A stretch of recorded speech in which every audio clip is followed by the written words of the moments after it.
कौशल्या माता के हाथ का खाना, उनके हाथ का अचार, दैट्स टू यमी। देवकी माँ किस ढंग से अपना घर रखती थी यार। हमेशा उनका घर नीट एंड क्लीन रहता था, हर चीज़ इतनी ऑर्गेनाइज्ड रहती थी। और यशोदा माँ, उनका तो कोई ड्रेसिंग सेंस देख ले यार, मतलब एकदम कमाल। शायद ही किसी ने इतना खूबसूरत और बेहतरीन ड्रेसिंग स्टाइल देखा हो। ये जितने मैंने नाम लिए और इनके साथ जो मैंने उदाहरण दिए, ये मिसमैच है ना, कुछ भी मैचिंग नहीं है, राइट? करेक्ट। तो जब मैं सोच रही थी तो मेरे दिमाग में भी कुछ ऐसी ही बातें आ रही थी। आज का मेरा जो टॉपिक है ना, वो दरअसल यही है। मैं ये सोच रही थी कि हमने जब भी अपने शास्त्रों की बातों को सुना है, अपनी कथाओं को सुना है, या हमें त्रेता द्वापर की जब भी बातें बताई गई हैं, उसमें हमेशा इन नामों का ज़िक्र हुआ है, लेकिन इन कामों का ज़िक्र, इन तरीक़ों का ज़िक्र नहीं हुआ, कभी भी नहीं हुआ। लेकिन आज जब मैं कलयुग की बात करती हूँ तो एक माँ के नाम के साथ इन चीज़ों का ज़िक्र होता है।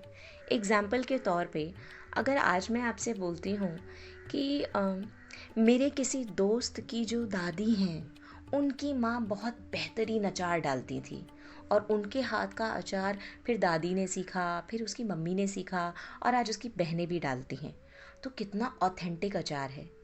या मैं बोलूँ ये ट्रेडिशनल वियर है, ये पहना जाता था और इस ढंग का लाइफस्टाइल होता था, या इस तरह से ज़िंदगी जीनी चाहिए। ये सारी चीज़ें हम अमूमन आज के टाइम पे सुनते हैं, जो कि चलती चली आ रही हैं। बड़े बुजुर्ग कहते थे ये सब, करेक्ट।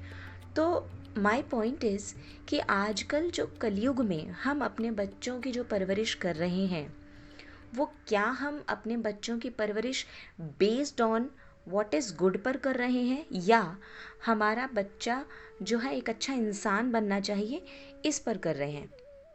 अभी इस बात को ऐसे समझिए, अगर मैं कहती हूँ कौशल्या माँ, तो तुरंत मेरे दिमाग में क्लिक होते हैं भगवान राम।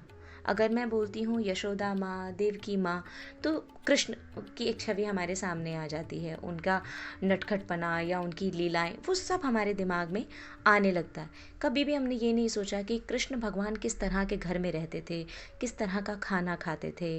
राम जी की माँ जो है वो किस चीज़ में बहुत अच्छा काम करती थी, या उनकी दादी ने क्या क्या बड़ा टेस्टी टेस्टी। नहीं, हम जब भी बात करते हैं तो हमारे सामने सिर्फ उनकी लीलाएं आती हैं, उन्होंने किस तरह से लोगों को धर्म और कर्म का ज्ञान दिया वो आता है। यानी कि वो इंसान कैसे थे, भले ही वो देव रूप में थे, लेकिन वो इंसान कैसे थे, उन्होंने लोगों में जो है किस तरह की शिक्षाओं को फैलाया। करेक्ट। तो आज के ज़माने में जो माएँ हैं, जो औरतों को बांध दिया गया है, स्पेशली वो इन्हीं चीज़ों पे बांध दिया गया है कि तुम ट्रेडिशनल फूड बनाना सीख जाओ, ऑथेंटिक फूड बनाना सीख जाओ।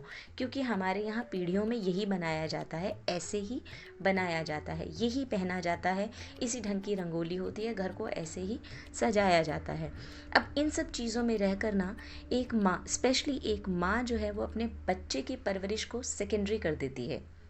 उसको लगता है मैं अपने बच्चे को अच्छा अच्छा खाना दूँ, क्योंकि ये उसको पता होना चाहिए कि ये टेस्ट होता है, ये ट्रेडिशन होता है, ये सब हमें फॉलो करना है। See, I am not against of any tradition, I am not against of any thing, but my point is कि अगर हम अपने बच्चों के अंदर कोई चीज़ डाल रहे हैं तो इंसानियत क्यों नहीं डालते।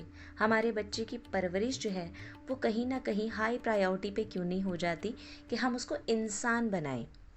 हम उसको किसी भी सूरत में परवरिश तो दे रहे हैं ना, तो बजाय इसके हम उसको बेहतरीन खाना खिलाएं, बजाय इसके हम उसको बेहतरीन कपड़े पहनना सिखाएं, ढंग से रहना सिखाएं, हम ये क्यों नहीं सिखाते कि सामने वाले की भावना की इज्जत करना सीखे।